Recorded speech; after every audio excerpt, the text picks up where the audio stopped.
This little 1930s or 40s Vanity was in absolutely terrible shape. I don't know what the heck happened here on the top, but clearly a lot did.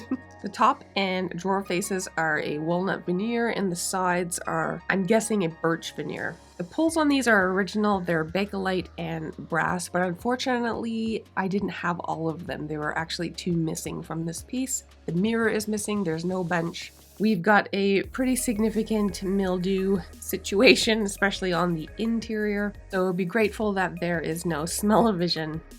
Why bother saving a piece like this? I'm hoping at the end when you see the final result, please don't skip ahead, that's cheating. I'm hoping you'll understand why I try to save these pieces. Stay tuned. My name is Angie and I refinish furniture. Sometimes I paint and sometimes I don't, but I always do what I can to save old pieces from the trash. Welcome to my workroom. So as always, I'm going to start by having a better look at this piece. Now, even the inside was not spared from whatever happened to this. Clearly this has been very misused, I would say, for some time.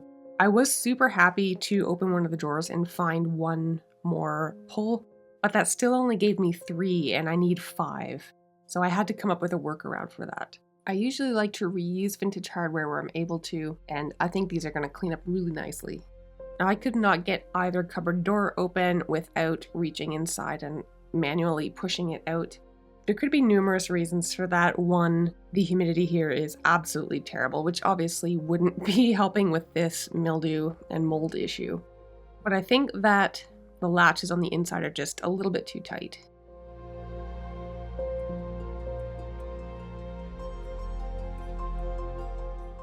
Looking on the inside here, this is the worst side of the 2 sides. The bottom is completely rippled. The bottom of each pedestal is a plywood with a veneer over top of it. I like to save and reuse veneer when I'm able to, but I think that this particular veneer is beyond repair, so I'm going to have to replace that whole bottom. So before I do anything else, even though I'm going to strip this, I am going to use some mold and mildew killer. This is veneer, so I don't want to completely drench it. Normally you would spray the stuff on and leave it, but basically what I did is I sprayed it on and kind of dabbed it around to take up a little bit of the moisture and then let it do its job.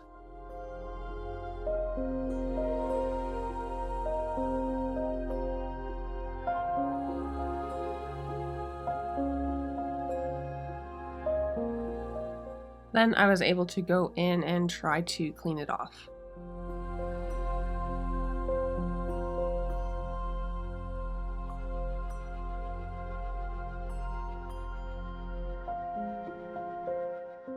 Something must have happened with the pulls on this at some point because the screws that were attached to the pulls were way too long. They were clearly replacements. I often like to scrape these old pieces because the finish is usually so shot that it makes it so much easier and cleaner than stripping it. But when you have book-matched veneers and inlays and veneers with a lot of seams, I like to use a stripper because there's less chance of catching that veneer with the edge of the blade. It has been super warm here lately, so my stripper is wanting to dry up a little bit prematurely, so I had to keep applying it. I'm going to go ahead now and remove the doors and the hardware on the doors and finish stripping this piece.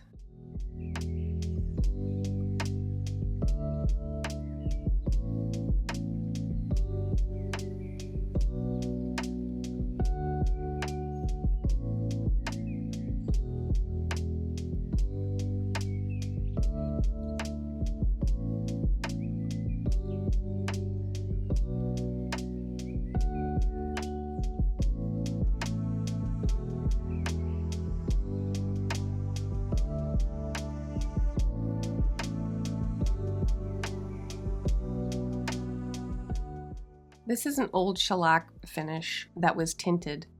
It's pretty typical of this era, and what I wasn't able to scrape off, I just added a little bit of extra stripper and used some steel wool to remove the remaining bits of finish. And immediately you can see how beautiful that wood grain is underneath.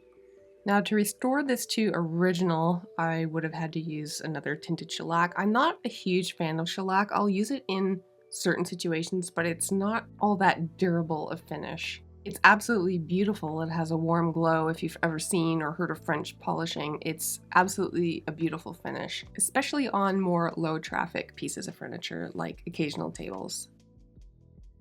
These were the original fasteners on the doors. Now, because there were only 3 out of 5 pulls available, what I'm opting to do is remove these completely and add push latches. This will allow me to fill the holes on the door where the pulls used to be and have this so it's able to push and close and push and open with the touch of a finger. Doors had a few small areas where I needed to repair some lifting veneer. That was super easy. All I did was add some wood glue and clamp it down.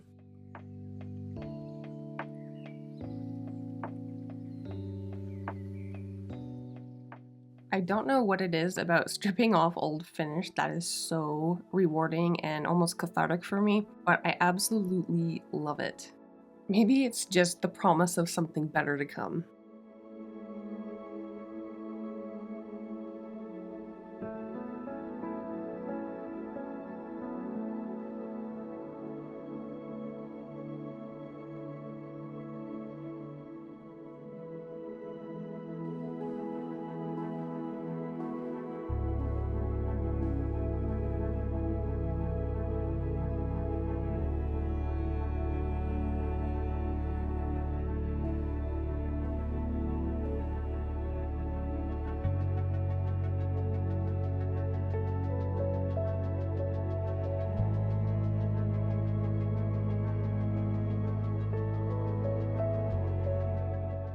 So this drawer, I am dubbing this the drawer of doom.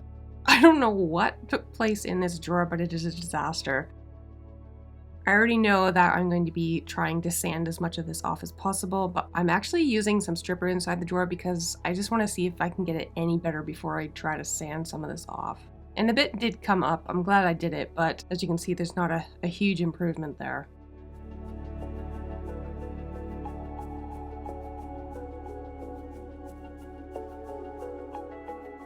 Moving on to stripping the top now. There's very clearly a lot of scratches and dings, some water damage, but there's some weird areas here that are so dark, I have no idea what happened here. So even though my stripper's drying really quickly, you can see that after maybe 20 seconds, I'm already able to get through that old finish. This part is going to be super satisfying.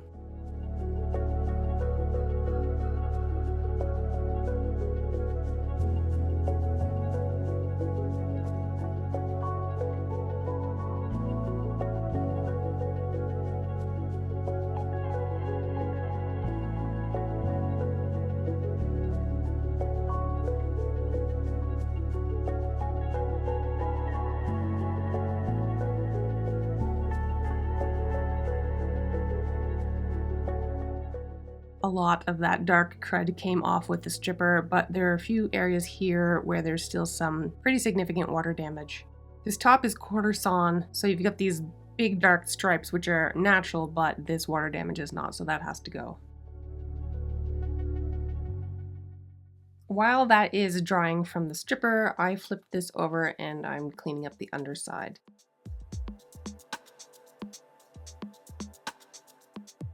Now, thankfully, this has its original casters, and I normally hate casters, especially the metal wheeled ones, but these are not metal, they're rubber or nylon. I'm not sure exactly what they're made of, but they're soft, so I'm definitely going to save these casters and reuse them.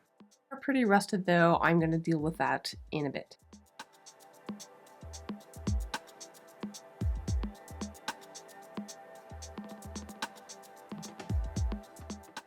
I often see first-timers or, fairly inexperienced furniture people buying pieces like this, stripping them thinking that, because looking at it, it all looks like one color. It's all made of the same wood, and often that's not the case. Here we've got trim and side panels made of, I believe it's birch, and it's just the top and the drawer faces that are walnut. I don't want a huge contrast between the sides and the trim and the top and drawer faces, so I'm going to be trying to get this all in similar colors. It doesn't have to be a perfect match, but I want this to have the illusion that it is all one type of wood, much like the original was.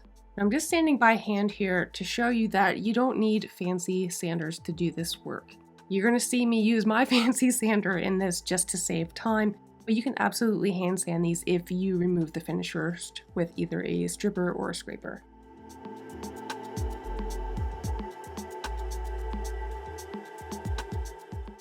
So here's what we're left with. Looking at the top, there's a bit of worn veneer here on the left side, pretty much where someone's left hand would be. I don't think this has been refinished before. It's not showing me any indication of that happening, and I hadn't sanded at that point yet, so it definitely wasn't me that sanded through the veneer on that edge. I think that is actually just a natural wear.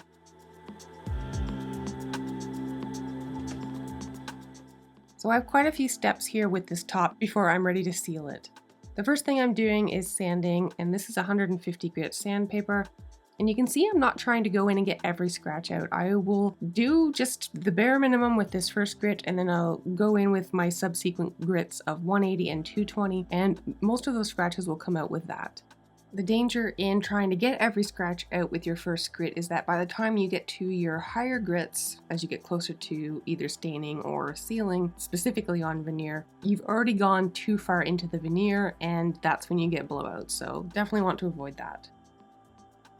I just wanted to take a moment to say a massive thank you to everyone who supports what I do, whether it's watching my videos, liking, sharing, and commenting, sending supplies from my Amazon wishlist, Buy Me a Coffee app. I literally can't do this without you, and I appreciate all of your love and support over the last 2 years. This is the bottom of that center drawer, and I'm just trying to pry this up enough to get this nail out. I already removed the 2 glue blocks.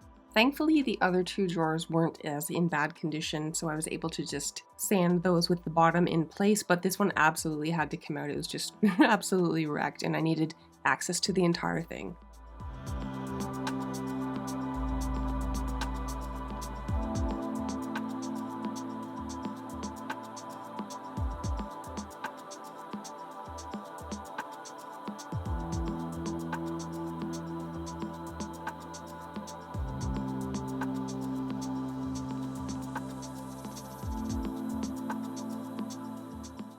I'm not trying to get every single mark out of these drawers, I just want to really clean them up. Obviously this is an older piece, and with most vintage pieces, some character and imperfections will remain, but that said, a drawer that is or looks dirty and gross is obviously not a good thing. Once I had this cleaned up to my liking, I went and sealed it with some shellac, which is both going to help with any residual mildew smells and obviously seal the wood. Now I'm using my surf prep on these fluted details here with a foam pad, and the foam pad allows me to sand this quickly and efficiently without losing the profile of the trim here.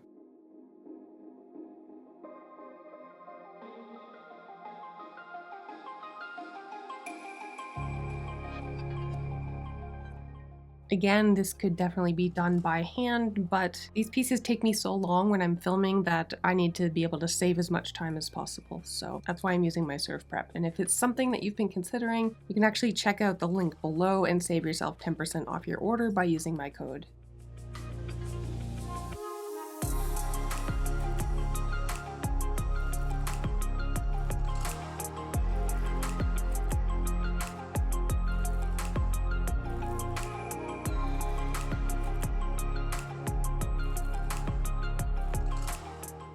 As you can see, a lot of the damage on the top came up with the first sanding, but I still need to deal with these watermarks, so I'm using an oxalic acid treatment. I'm going to brush it over the entire top, let it dry, and then go back in and rinse it off.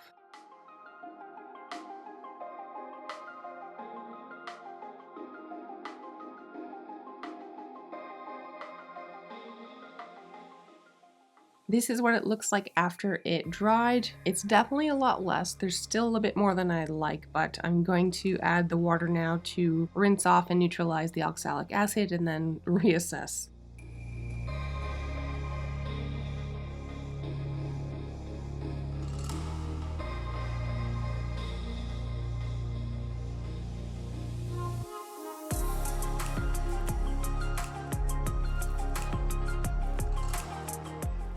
This is a lens cleaner tissue, which is a lot like a blotting tissue, and I had a suspicion that one of these stains might actually be oil, and a little bit did come off on the blotting paper, so that's a good thing. Once the top had dried from the rinsing, I went ahead and hand sanded at 180 grit. And you can see there on that top corner that a lot of that staining did come out, so I'm super happy about that. There are some dings on the top where if they were a little bit shallower, I would have used the iron and a damp cloth method to swell the fibers and bring that closer to the surface. But these were actually clear through the veneer and into the wood underneath, so I'm opting to just use some walnut wood filler in there. Doing these pieces, especially while filming, is all a time management dance, so usually while I'm waiting for one thing to dry, I'm working on the next thing. So while I'm waiting for the wood filler to dry, I'm going to go ahead and see what I can do for this hardware.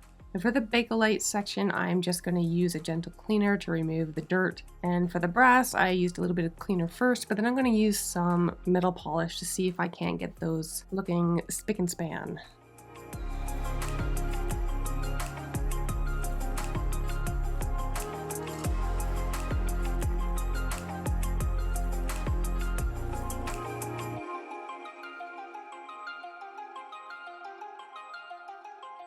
And I would say that is a big win.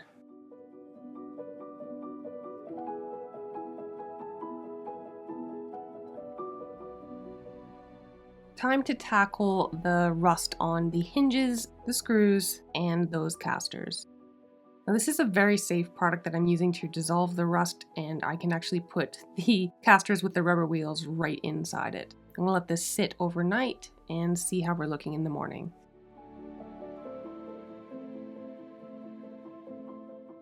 Alright, so as mentioned, I'm going to be putting a different latch mechanism on these doors. Now the one on the left hasn't been sanded yet, the one on the right has. There's still some scratches, but that's going to come out as I move along. I need to fill these holes, and the problem with filling these holes is that I obviously don't want it to be visible. So I'm going to have to do some color matching magic on these holes to make them disappear. To fill them, there's multiple things I could do. I could use dowels. I'm opting to use wood epoxy, and I'm just going to mix this up and stuff these holes, both on the front and the back, because I want to make sure that it goes all the way through. Now that's not blood.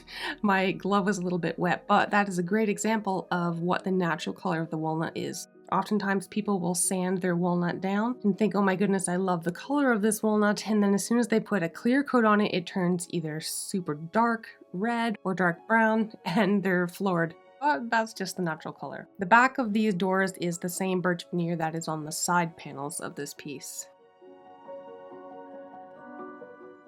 Once that epoxy has dried, I'm going to go ahead and sand these doors.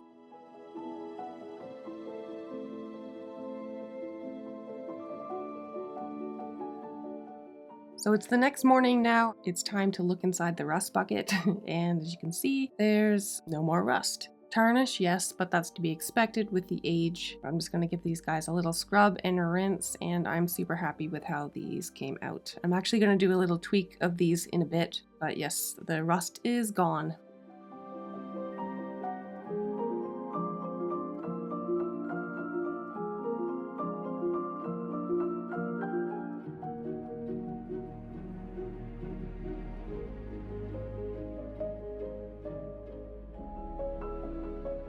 I don't love the color of the hinges, so I'm going to be addressing that as well. Time now to do my final sanding. I did a 220. And again here, this is that section that you can see it's a bit worn. And I really do think that this is just use over time.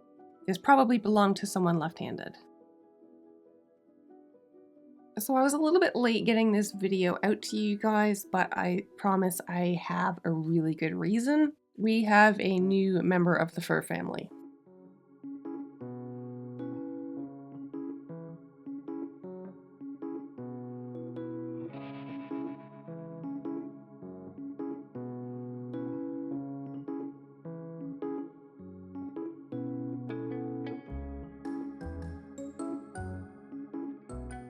This is our new little cutie pie, Freya. We affectionately refer to her as Nacho's kitten.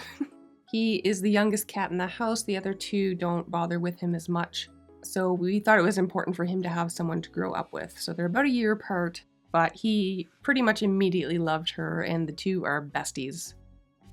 Unfortunately, she came to us with a little virus, and Nacho ended up sick for probably about 4 or 5 days. He's doing much better now, but it was a little bit of a stressful time.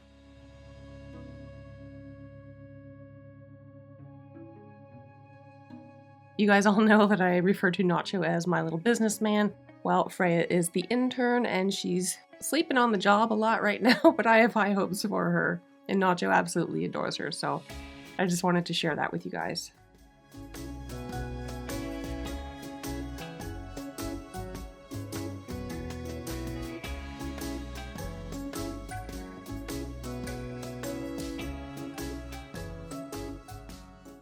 Back to work on the piece. The underside needed a little bit of attention as well. Because this was a little bit mildewy and stinky, I wanted to make sure that I got every section of it.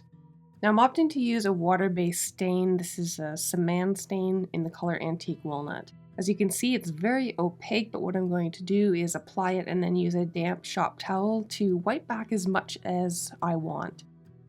The reason I'm opting to use a water-based stain here instead of an oil-based one is because while I want this piece to obviously look newer, I don't necessarily want it to look brand spanking new. So I find with this water-based stain and the ability to kind of manipulate it with water, you can add sort of a faux patina here and there, and you'll see I kind of rub off a little bit more of the stain on areas that would normally have wear over the years.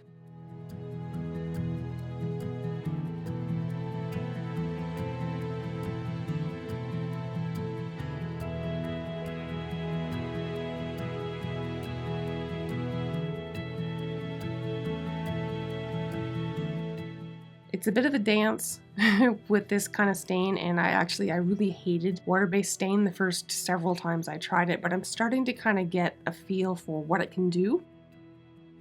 And I am using it more and more, especially on these Art Deco pieces where you have this beautiful, vivid walnut veneer on some parts of the piece, and then this I'm sorry, I hate birch. I just find it's a very boring looking wood and it's horrible to stain. So using a water-based stain, I had a much better result than if I'd used a penetrating stain or other types of oil-based stains.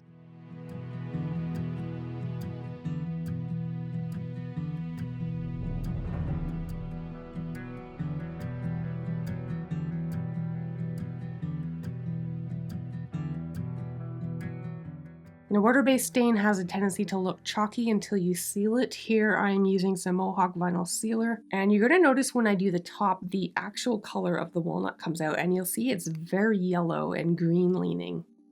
Not that warm red brown that you saw on the door faces. So what I need to do is once I have this sealed, I'm going to go with some Mohawk graining markers and just sort of camouflage these areas that were patched with wood filler. I'm going to use another coat of vinyl sealer, and then I'm going to actually use a toner. It's a Mohawk toner, and that's going to give it more of a brown tint, which will bring it a little bit closer to the water-based stain.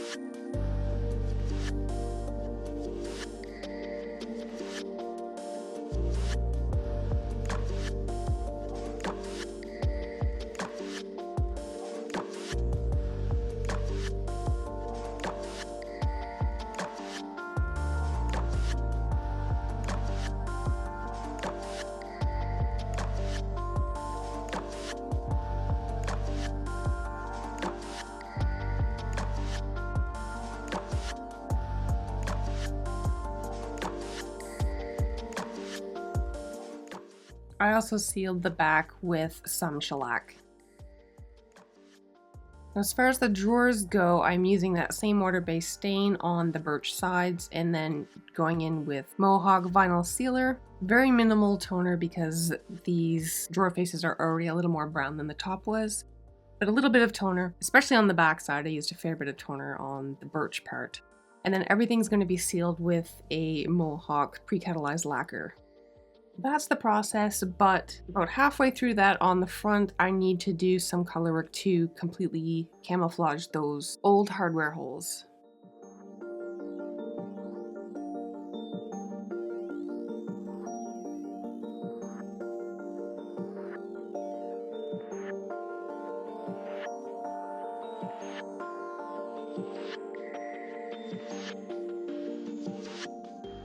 So you can see here how much browner the walnut is after the toner. Obviously this entire piece is darker than the original color. I actually like these a little bit darker. I just find they have a little more of an upscale, sort of rich look to it. Now this is an optional thing, I'm just adding some Odie's wood butter, which has a wax component. It's just a little easier to apply than hard wax. To camouflage these holes, I'm using a few products. I'm using vinyl sealer in between layers of color, I'm using Mohawk graining markers, and I'm also using these creative color pigments with the Odie's safer solvent to make a bit of a paint, if you will.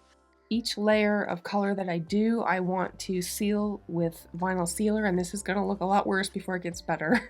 But what that vinyl sealer does is it just seals in that layer of color and prevents anything else I do to it from disturbing that layer. So once I'm happy with a color layer, I will seal it and then I'll go in and add to it. The key to realistic looking repair work here is layering. You don't want to go in with just one opaque color or two colors. It's going to be obvious. Usually I'll start with the lightest color, build up a little bit of the hue, and then go in with the graining markers and put in some faux flecks and graining, and then just seal it all.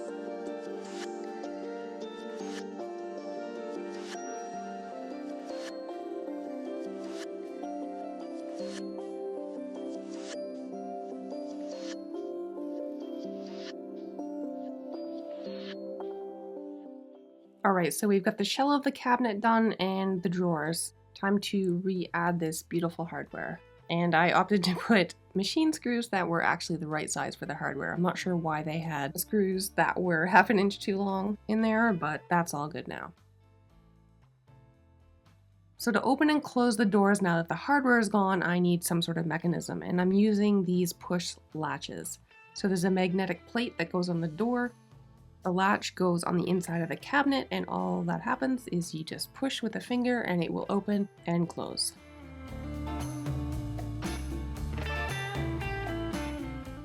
I'm using a little bit of gold rub and buff to put on the hardware. It's not as opaque as a spray paint, which is kind of what I want. I don't mind it having a little bit of a tarnished look. I just didn't like it the way it was. And same with the hinges. I wasn't loving that silver color, so a little bit of gold on the hinges, the casters, as well as the screw heads, and time to reassemble.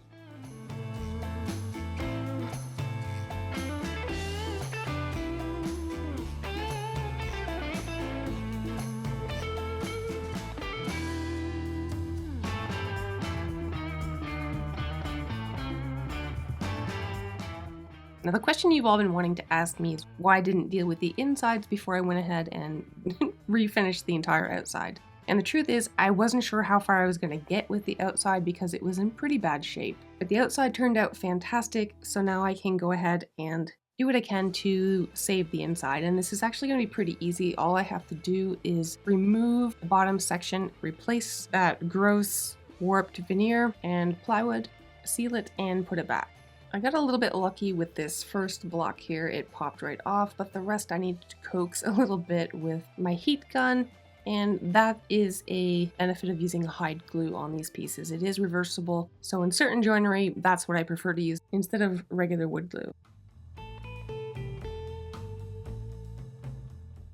Now you can see under here, it's actually pretty gross, so I'm going to clean that up, lightly sand it. As far as the inside of the cabinet goes, instead of stain, I'm opting to actually use paint. I'm using a really pretty color from Fusion Mineral Paint called Wellington, literally just on the two insides and the back of the cabinet. The new base which I'm putting on will be wood.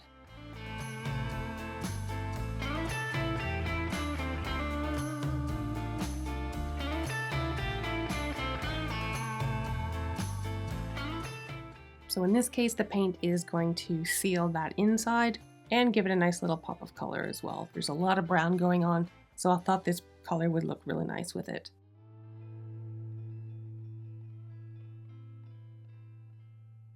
Some of the joinery on this base needed some fresh glue, so I'm using some hide glue to fix that.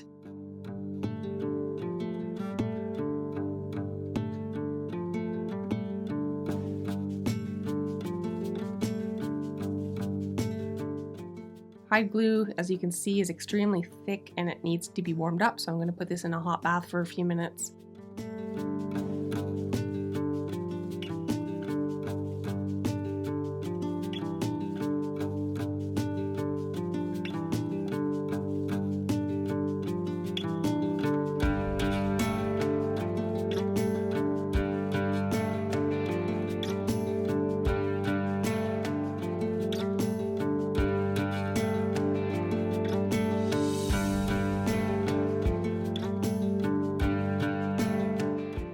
To make the new bases, I'm just taking my portable saw outside. And because my saw is so small, when I go to cut this, I'm going to cut a little bit off the line just so I can get a piece of wood that's more manageable, and then I will refine my cuts from there.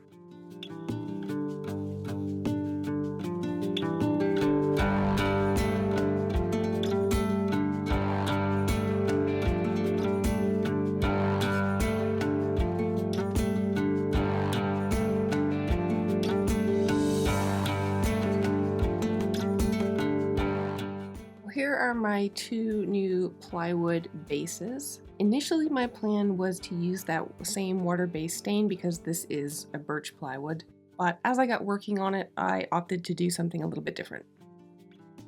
So I just want to lightly sand both sides, make sure everything is nice and smooth. There is a tiny bit of tear out around the edges, but that's not going to be a big deal, and you'll see why in a moment. So these were traced right from the original bases, so they fit in perfectly. So if you remember when I pulled out the nails, they were pretty rusty, so I'm putting all new nails in. And I have really big hands for a girl, and these are tiny nails, so this tool makes it a lot easier to put these nails in without hammering my thumbs.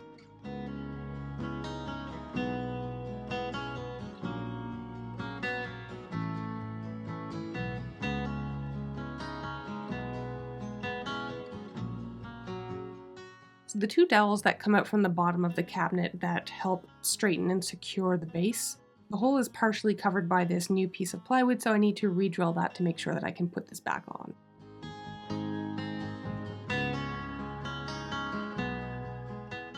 Now I have these strips of 3M Peel and Stick walnut veneer.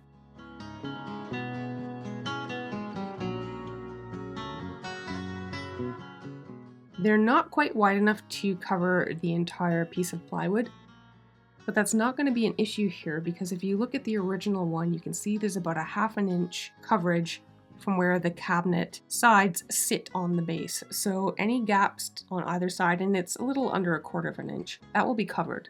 Now I could push this right over and make new slices with another one, but that would require 3 sheets of this veneer. And it's very expensive, so I want to use as little as possible. So what I'm going to do is just use these 2 pieces.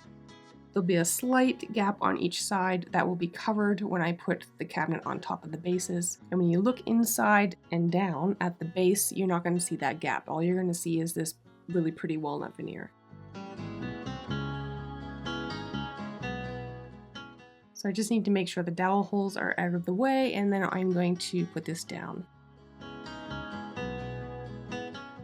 This is my first time using a peel and stick veneer. I was a little bit skeptical at how adhesive it actually was, but I was really impressed. It has a lot of grip, and I'm not at all worried about this peeling up under normal use. I'm opting to give it a light hand sand before I seal it, just so that I can access all the areas of it equally, clean up the dust, and yeah, just peel it and stick it.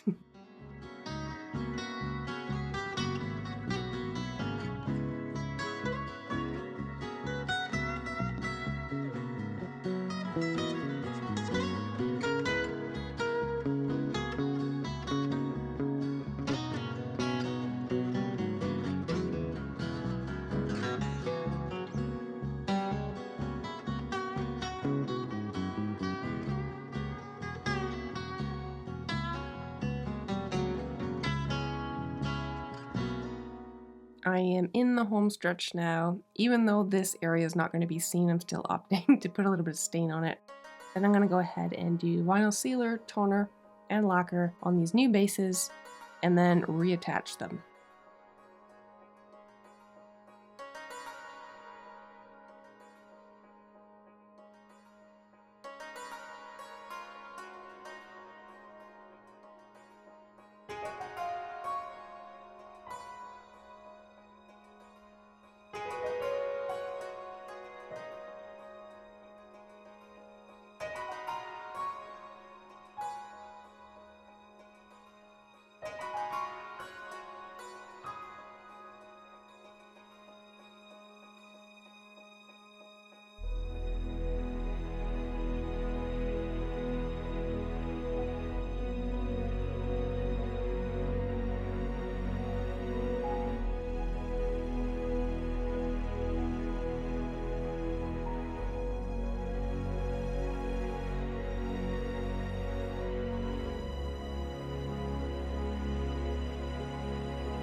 Looking back now, it's hard to believe what I started with. This piece was stinky, it was in terrible condition, it was missing hardware, but I just knew that this was going to be worth saving. It was going to be a challenge and an absolute joy to bring back.